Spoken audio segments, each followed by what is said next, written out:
Good morning and welcome to our Sunday morning Bible class. This is for primarily our 5th through 12th grade, and I just want to welcome you and thank you for joining us. Immediately following this class at 10 o'clock this morning, we'll have a live stream of our service with Larry bringing a lesson, and we'll have a few songs, and also the Lord's Supper will be done there, and so I hope that you'll tune in for that as well. But if you've made it this far, congratulations. I've read that the average person on YouTube will watch for about 6 seconds and then click to the next video. So I hope that you can stay with me for the next 15 or 20 minutes as we study God's Word together. We're going to be studying from the book of Daniel. We're starting a new series from the book of Daniel, and we're going to be starting in Daniel chapter 1 here in just a little bit. So if you have your Bible, go ahead and open it up and turn over to the book of Daniel, and we'll study there together. I want you to imagine as you're in your house right now that all of a sudden the door breaks down and some Russian soldiers come in and they grab you and they take you outside and they throw you onto a bus and they drive you down to Mobile where they throw you onto a boat and you're taken all the way to Russia. Once you get there, you find out that the United States has been captured and that you're no longer going to be able to go back to your home anymore. Your family is no longer with you. You're not going to be with your family anymore. And for 3 years, you're going to be taught the customs of Russia. You're going to be taught the new language. They give you a new name that's a Russian name, and you're only called by that name. This would be a very difficult time. And after those 3 years, you're going to be put before the king of Russia, and he's going to go and he's going to test you on all of these things that you've learned. And if you do well, then you're going to get to be an assistant to the Russian prime minister. Now, obviously, that would be very difficult. Taken away from your home, from your family, from everything that you know and love, given a new name, a new language, saying that you have to serve a new God. All of this is what Daniel was going through. You see, in the year 606, the Babylonians came in and captured the people, and Daniel was captured and he was taken to a foreign land. He was taught a new language. He was given a new name, and he was told to serve a new God. And in Daniel chapter 1, he's given some instructions of what he can eat, but the things that he was told that he could eat defiled what the law of Moses said. And he knew if he ate the things that he was being told by King Nebuchadnezzar, that it would go against what God had commanded. And this caused a problem. And so we're going to start reading here in Daniel chapter 1, verse 8, and see what Daniel did. It says, Daniel determined that he would not defile himself with the king's food or with the wine he drank, so he asked permission from the chief official not to defile himself. God had granted Daniel favor and compassion from the chief official. Verse 10, yet he said to Daniel, my lord, the king assigned your food and drink. I'm afraid of what would happen if he saw your faces looking thinner than those of the other young men your age. You would endanger my life with the king. Verse 11, so Daniel said to the guard whom the chief official had assigned to Daniel, please test your servants for 10 days. Let us be given vegetables to eat and water to drink. Then examine our appearance and the appearance of the young men who are eating the king's food, and deal with your servants based on what you see. Basically, Daniel says, give it 10 days. Feed us vegetables and water, and let all the other men who were captured, let them eat the king's food. And during this time, after the 10 days, see how we look compared to the people who had been eating the king's food. Well, obviously, after 10 days, if you know this story, they came back, and Daniel and Shadrach and Meshach and Abednego there, they looked bigger and stronger and healthier than the people who had been eating the king's food. We're going to talk about this for a little bit and maybe some applications of how this can change our life as we go through school, as we have our interactions, and as you go throughout your day, how this story relates to us today. The biggest thing, and we're going to look at two different applications. The first one is that David had the courage to be different. You know, David was very different than all of the other people around. And that's important. You know, a lot of times we know as Christians we're supposed to be different, but most of us have been around people who claim to be a Christian who are not very different. They live and they act and they talk just like everyone else. They seem to maybe claim to be a Christian, but they're not really living the life of a Christian. And a lot of times we'll call those people hypocrites. People who are claiming to be one thing, but they're really living something else. And that can be discouraging. But I want to offer this illustration. When I was in Peru several years ago, I played basketball with a guy who was probably the worst basketball player there is alive on the earth today. I mean, this guy was bad. You would throw him the ball and he would try and catch it with his feet. And then he would throw it in the complete wrong direction. He had never seen basketball. He had no idea how to play. He didn't know the rules.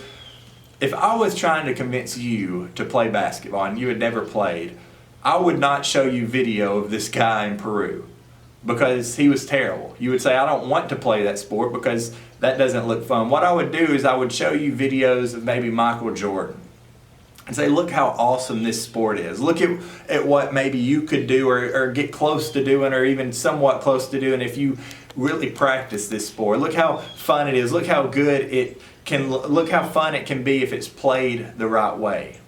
But a lot of times as Christians, what we do is we compare the Christian life to someone who's a hypocrite, someone who is not really a true follower of Christ. And we say, see, I can't go to church because there's people like that there.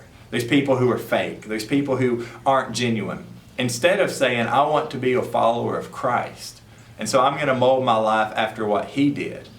And to really be different, we have to not compare ourselves to the people around us, but we need to compare ourselves to Jesus Christ. And the first way that we can be different is by having the courage to be different. You see, Daniel decided that he was going to do what was right regardless of the consequences. And when we make that decision, it's going to change the way that we live. In Romans chapter 12 and verse 2, it says, do not be conformed to the world, but be transformed by the renewing of your mind, that by testing you may discern what is the will of God, what is good and acceptable and perfect. In other words, it says we need to be in the world, but not like everyone else that's in the world. When we start making decisions based on one thing, and that's what is right, it will change the way that we live. A lot of people make decisions based on what is the consequence going to be, or what will happen to me if I do this. In World War I, there was a girl named Irene Cinder who was in Warsaw, Poland. And during this time, her village, people would come in and take children and family members and take them away from their family and take them to these concentration camps. And she knew this terrible stuff was happening, so she would take children and take them to the border and give them a new family. She would have a family there waiting for them, and she would write down their names so that after the war she could reunite them with their family. And she did this not with 1 or 2 or 10, but with literally over 1,000 people she ends up taking. She knew that if she was caught doing this, she could be killed. She could be tortured. She could be thrown in jail. Horrible things could happen, but she did it because she knew what was right. And eventually she was captured. And they heard about this book that she had with all the names of the people that she had saved. And they said, give us that book. And she wouldn't tell where she had hidden it. And she was tortured and beaten, but she still would not give up that book because she knew if she did, they would go and they would find all of those families and all those kids and take them and bring them to those prisons as well. And so she did what was right. She didn't care what the consequence was because she knew what she needed to do and what was right. In our life, when you're at school, when you're at home, when you're with your friends, are you doing what is right no matter what? Or do you do what everyone else is doing? You see, Daniel could have done what everyone else did. All the other people who were captured, they would eat the food that the king gave them. They probably were just doing whatever the king told them because, well, they didn't want to get in trouble. They didn't want to get thrown in jail. They wanted to fit in. Daniel said, I don't care what everyone else is doing. I'm following my God and doing what I know I need to do. Are we willing to have the courage to do the same, to say, I'm following God no matter what? The next thing, when we think about this idea of having the courage to do it, in Deuteronomy chapter 33, verse 27, it says, the eternal God is your refuge, and His everlasting arms are under you. One way we can know that we can have this courage, one way that we can have this strength is by understanding and knowing that God is with us. The next thing that's important is that Daniel not only had the courage to do what was right, but he also had the conviction to do what was right. You see, I've always thought that our beliefs determine our behavior. In other words, what we believe will make us act a certain way, but there's a difference in belief and conviction.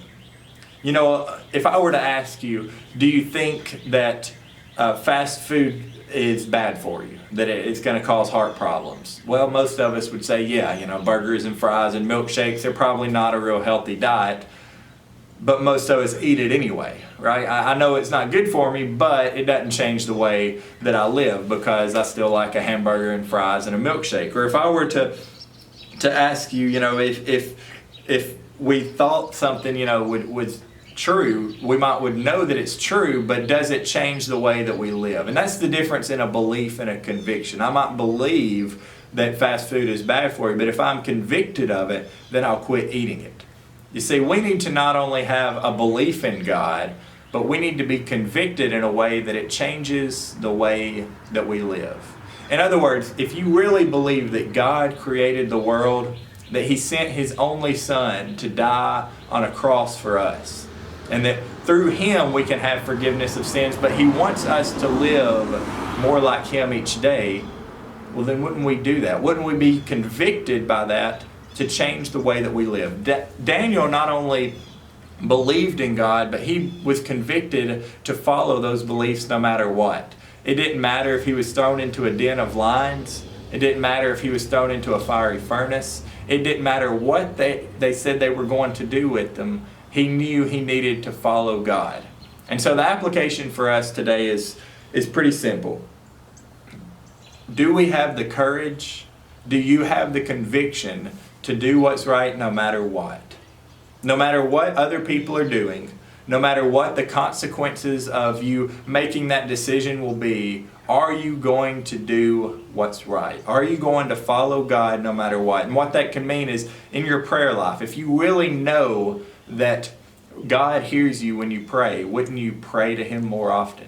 When you are reading this word, if you really are convicted and believe that this is God's inspired word to us, well, wouldn't we read it? Wouldn't we pattern our life about it? If we really know that Jesus Christ came and died for you, wouldn't you want to live however He commanded you to live? So the challenge for this week is I hope that you can have the courage and the conviction to do what's right. I hope that you have a great day and that hopefully we'll be back together soon. I hope that we can meet together again soon because we're still trying to figure out how the best ways to get these videos to you are, the best ways to create these videos, and bear with us as we do that. But thank you for tuning in, and I hope that you've got something and you've been blessed by this study, and I hope we can see you again soon. Thanks.